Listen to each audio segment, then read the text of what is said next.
Hello guys, welcome to another video of Shanas talks.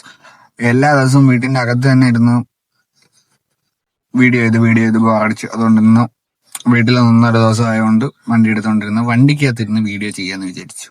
So ഈ video പ്രതിച്ഛായ എന്ന് പറഞ്ഞ സിനിമ ഞാൻ OTT കണ്ടു. അതിനെ കുറിച്ചുള്ള റിവ്യൂ പറയാനാണ്. എന്തുകൊണ്ടും ഇപ്പൊ തന്നെ പറയാൻ പറ്റിയ സമയമാണല്ലോ, കാരണം പുതിയ ഗവൺമെന്റ് കയറിയിട്ടുണ്ട്. ഇപ്പോൾ രാഷ്ട്രീയപരമായിട്ട് ബന്ധപ്പെട്ട് വരുന്ന ഒരു സിനിമയാണ്. നിവിൻ നായകനായ സിനിമയാണ്. അതില് മറ്റേ പഴയൊരു പുള്ളിയുണ്ട്, പുള്ളിയെ പേര് ബാലകൃഷ്ണനോ എന്തോ പുള്ളിയുണ്ട്.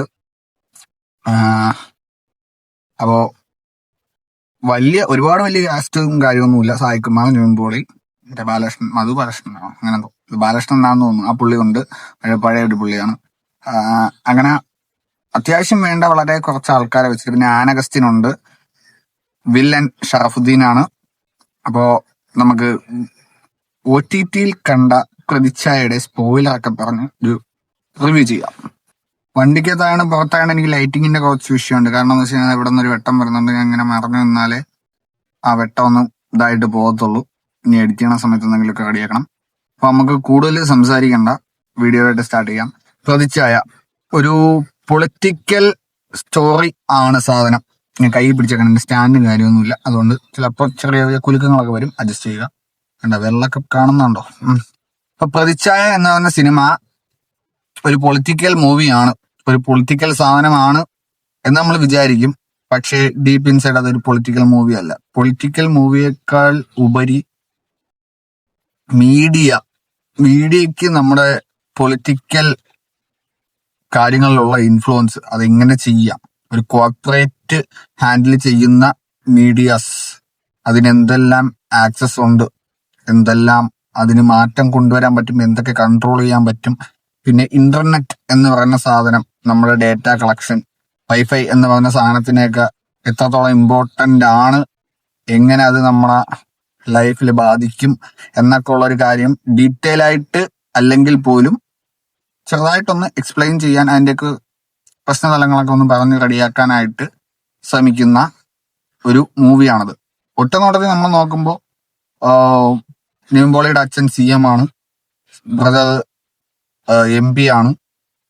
പുള്ളിക്കാരന്റെ ഫാമിലി ബേസിൽ നടക്കുന്ന ഒരു പൊളിറ്റിക്കൽ കാര്യങ്ങൾ, കോഴ ആരോപണങ്ങൾ, പീഡനാരോപണങ്ങൾ, പുള്ളിയുടെ അച്ഛന് നേരെ വരുന്ന പീഡനാരോപണങ്ങൾ, അതിൽ നിന്ന് എങ്ങനെ ഒരു പൊളിറ്റിക്കൽ പേഴ്സൺ, ഒരു CM അല്ലെങ്കിൽ ഒരു MP MLA ഇവരൊക്കെ എങ്ങനെയൊക്കെ രക്ഷപ്പെടും എന്നുള്ള ഒരു കാര്യങ്ങൾ, എന്തെല്ലാം ആരോപണങ്ങൾ വരാം, എന്തെല്ലാമാണ് അവർ ഫേസ് ചെയ്യുന്നത് എന്നുള്ളൊരു സാധനമൊക്കെ കാണിക്കുന്ന ഒരു മൂവി ആയിട്ടാണ്. തുടക്കം ഒരു ട്രെയിലറൊക്കെ കാണുമ്പോൾ നമുക്ക് തോന്നുന്നത്, but the whole film is about something another. ഈ ഒരു സംഭവം അതിൽ എത്ര പേർക്ക് മനസ്സിലായിട്ടുണ്ടെന്ന് എനിക്കറിയത്തില്ല. കാരണം ഈ പടം തിയേറ്ററിൽ അധികം ചർച്ച ചെയ്യപ്പെടുന്ന സാധനമോ അല്ലെങ്കിൽ ചർച്ച ചെയ്യപ്പെട്ട സാധനമൊന്നും അല്ല. ചിലരൊക്കെ പറയുന്ന കേട്ടു ഇത് ഉമ്മൻചാണ്ടി സാറിന്റെ കഥയാണ്, ഉമ്മൻചാണ്ടിയുടെ കഥയൊക്കെ ആണെന്നൊക്കെയാണ് പറഞ്ഞത്. ഉമ്മൻചാണ്ടിയുടെ കഥയും അതൊന്നുമല്ല. എന്തെങ്കിലും പറഞ്ഞു കഴിഞ്ഞാൽ ഉടനെ അതും കൂടെ പറഞ്ഞു പിടിച്ചത് ഇലക്ഷൻ ടൈമിൽ ഇറങ്ങിയ പടമായതുകൊണ്ടേ വോട്ട് കൺവേർട്ട് ചെയ്യാനായിട്ട് പറയണം. ഉമ്മൻചാണ്ടി സാറിന്റെ കഥയാണ്, ഉമ്മൻചാണ്ടി സാറിന്റെ ഇതാണ്. ഒരു പീഡന കേസിന്റെ കാര്യങ്ങൾ അല്ലെങ്കിൽ ആരോപണം വരുന്ന ഒരു സാധനം കാണിച്ച ഉടനെ ഉമ്മൻചാണ്ടി സാറിന്റെ കഥയാവും. എന്തുവാടേ? സിനിമയുടെ സ്റ്റാർട്ടിങ്ങിൽ തന്നെ നിവിൻ പോളിയുടെ അച്ഛൻ CM ആണ്. നിവിൻ പോളി എന്തോ IT ഫീൽഡുമായിട്ട് ബേസ് ചെയ്ത് ഫയർവാള് സംഭവങ്ങൾ എന്നൊക്കെ, ഹാക്കിങ്, അങ്ങനത്തെ എന്തൊക്കെയോ സംഭവം, ഡേറ്റ സേഫ്റ്റി എന്നൊക്കെ പറഞ്ഞ് നടക്കുന്ന ഒരു IT പ്രൊഫഷണലാണ്. പുള്ളിക്കാരന്റെ ബ്രദർ പുള്ളിയുടെ ഫാദറിനെ പോലെ തന്നെ പൊളിറ്റിക്കലി നിൽക്കുന്ന MP ആയിട്ടുള്ള ഒരു പേഴ്സണാണ്. അപ്പോൾ ഒരുപാട് കോഴ ആരോപണങ്ങളും അഴിമതി ആരോപണങ്ങളും ഒക്കെ CM ആയ നിവിൻ പോളിയുടെ അച്ഛന്റെ നേർക്ക് ആരോപിക്കപ്പെടുന്ന ഓപ്പോസിറ്റ് പാർട്ടിക്കാരെ, സ്വന്തം പാർട്ടിയിൽ നിന്ന് തന്നെ ആൾക്കാർ മന്ത്രിസ്ഥാനം വെപ്പിക്കാനായിട്ട് നോക്കുന്നു, മന്ത്രി കസേരയ്ക്ക് വേണ്ടി അടി കാര്യങ്ങൾ, ഇങ്ങനെയൊക്കെ ഒരു പാറ്റേണിൽ പൊയ്ക്കൊണ്ടിരിക്കുന്ന ഒരു മൂവിയിൽ ആണ് പെട്ടെന്ന് CMന് നേർക്കൊരു അലിഗേഷൻ, ഒരു റേപ്പ് അലിഗേഷൻ വരുന്നു. അതിനെ ബേസ് ചെയ്ത് പോകുന്നു. അതിനെ ബേസ് ചെയ്ത് കുറച്ച് കാര്യങ്ങൾ ആ ഒരു പുള്ളിയുടെ ലൈഫിൽ, CMന്റെ ലൈഫിൽ സംഭവിക്കുന്നു. അവിടെ നിന്ന് പുള്ളിക്കൊരു ക്രൈസിസിലോട്ട് പുള്ളി പോകുന്നു, രാജിവെക്കുന്നു. പുള്ളി ഒരു അറ്റാക്ക് വന്ന് മരിക്കുന്നു. അവിടെ നിന്ന് അങ്ങോട്ട് പിന്നെ നിവിൻ പോളിയുടെ പടമാണ്. അതുവരെ അതൊരു പൊളിറ്റിക്കൽ ഡ്രാമ എന്നുള്ള രീതിയിൽ പൊയ്ക്കൊണ്ടിരുന്ന പടം അവിടെ നിന്ന് അങ്ങോട്ട് അത് പിന്നെ ഒരു നമ്മളൊരു കത്തിയൊക്കെ പോലെ ഒരു കോർപ്പറേറ്റിന്റെ ഇരുണ്ട കരങ്ങൾ അവിടെ വരുന്നു. അച്ഛന് നേരെ ഉണ്ടായ ആരോപണങ്ങൾ തെളിയിക്കാൻ, ഇതിന്റെ പിന്നിൽ ആരാണെന്ന് തെളിയിക്കാനായിട്ട് നിവിൻ പോളി മുന്നിട്ടിറങ്ങുന്നു. പക്ഷെ ഒരു റിവഞ്ച് മെത്തേഡ് എന്നുള്ളതിലുപരി വേറൊരു പാറ്റേൺ ആണ് ആ സിനിമയിൽ അവർ പിടിച്ചത്. അത് എനിക്ക് വെറൈറ്റി ആയിട്ട് തോന്നി. അവിടെയാണ് നമ്മുടെ കോർപ്പറേറ്റ് വില്ലനായ ഷറഫുദ്ദീന്റെ ഇരുണ്ട കരങ്ങൾ ഉണ്ടെന്ന് നിവിൻ പോളി മനസ്സിലാക്കുന്നു.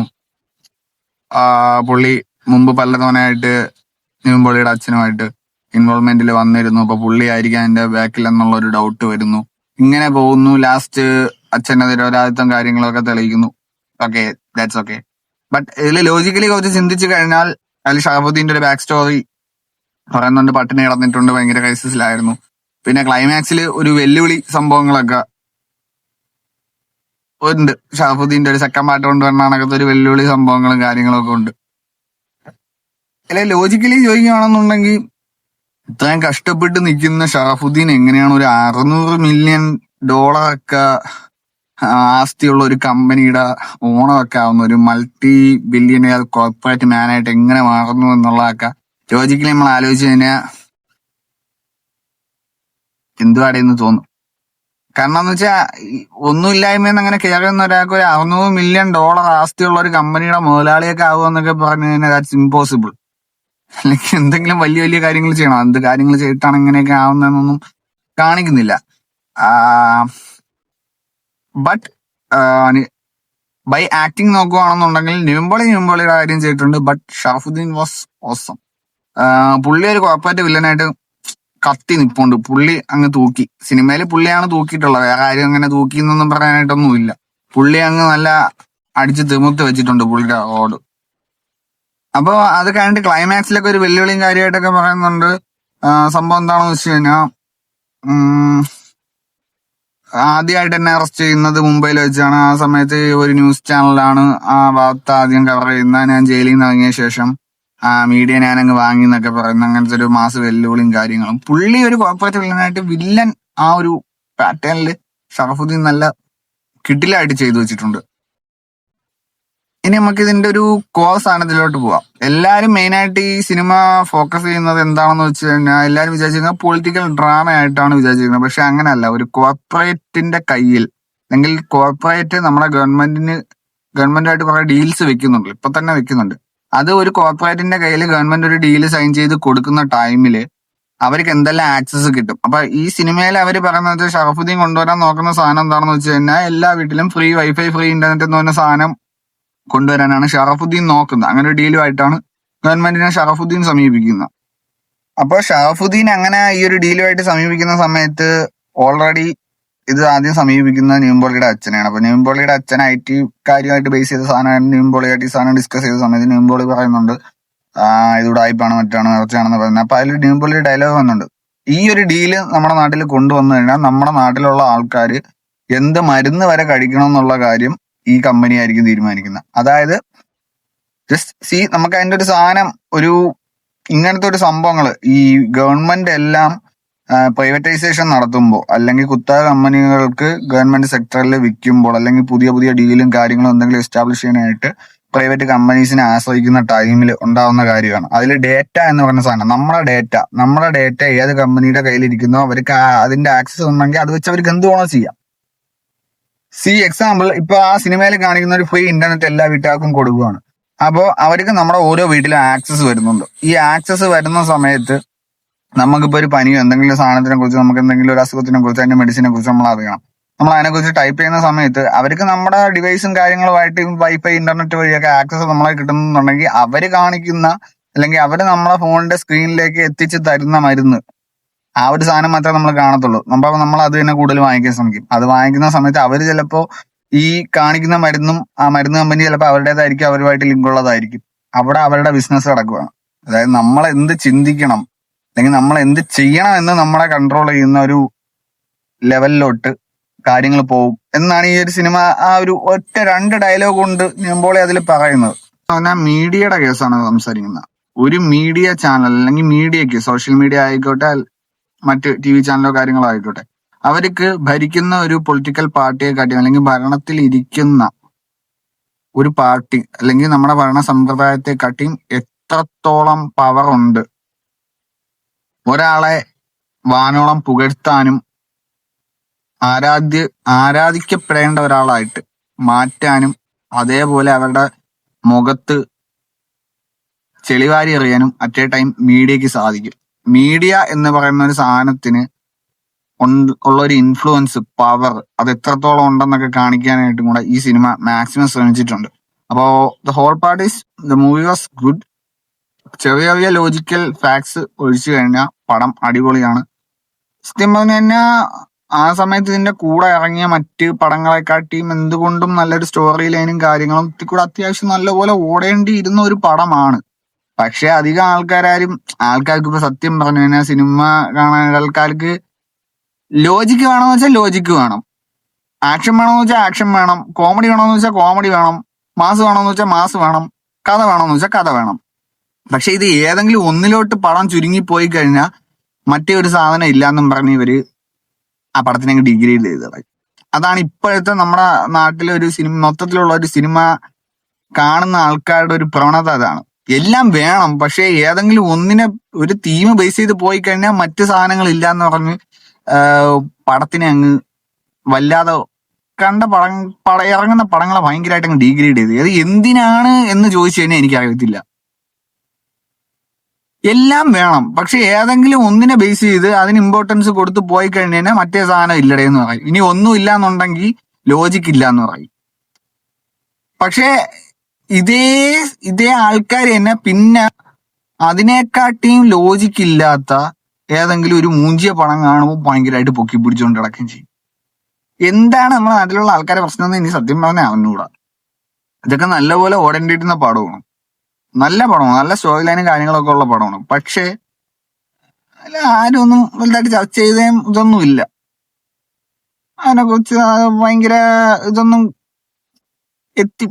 തിയേറ്ററിൽ പോയി അധികം ആൾക്കാർ കണ്ടൊന്നുമില്ല. അതിനെ കുറിച്ചൊന്നും ഭയങ്കര PR വർക്കോ അല്ലെങ്കിൽ സ്റ്റാറ്റസ് ഇടുന്നതൊക്കെ സ്റ്റാറ്റസ് ഒക്കെ അടിച്ച് കുറെ EFX VFX .EFX എന്നൊക്കെ പറയുന്ന ഇൻസ്റ്റാഗ്രാം പേജുകളുണ്ടല്ലോ, അവരൊന്നും ഇതിനൊന്നും വലുതായിട്ടില്ലെന്ന്. ഏതോ 1-2 പേജിൽ മാത്രമേ ഞാൻ ഈ പ്രതിച്ഛായ എന്ന് പറഞ്ഞ സിനിമയുടെ ഒരു സാധനം കണ്ടിട്ടുള്ളൂ. നമ്മുടെ നാട്ടിലെ ഓഡിയൻസ് തന്നെ ഇപ്പൊ ഒരു വല്ലാത്ത ഓഡിയൻസ് ആയിക്കൊണ്ടിരിക്കുകയാണ്. മൂവി ഓഡിയൻസ് ഒക്കെ തിയേറ്ററിൽ പോയി കാണുന്ന ആൾക്കാർക്ക് കോമഡി പടമാണെന്നുണ്ടെങ്കിൽ പറയാൻ ലോജിക്ക് ഇല്ല എന്ന് പറയും. കഥയുള്ള പടമാണെങ്കിൽ പറയും അതിൽ തമാശ ഇല്ല, ആക്ഷൻ ഇല്ല എന്ന് പറയും. ഇനി ആക്ഷനും മാസും കോമഡിയൊക്കെ വരുന്ന പടമാണെന്നുണ്ടെങ്കിൽ അതിനകത്ത് സ്റ്റോറി ഇല്ല എന്ന് പറയും. ഇതാണ് ആൾക്കാരുടെ കുഴപ്പം. എല്ലാം വേണം, എന്നാ ഏതെങ്കിലും ഒന്നിനെ ബേസ് ചെയ്ത് പോവുകയാണെന്നുണ്ടെങ്കിൽ ബാക്കിയൊന്നും ഇല്ല എന്ന് പറഞ്ഞ് പടത്തിനെ ഡീഗ്രേഡ് ചെയ്യുക.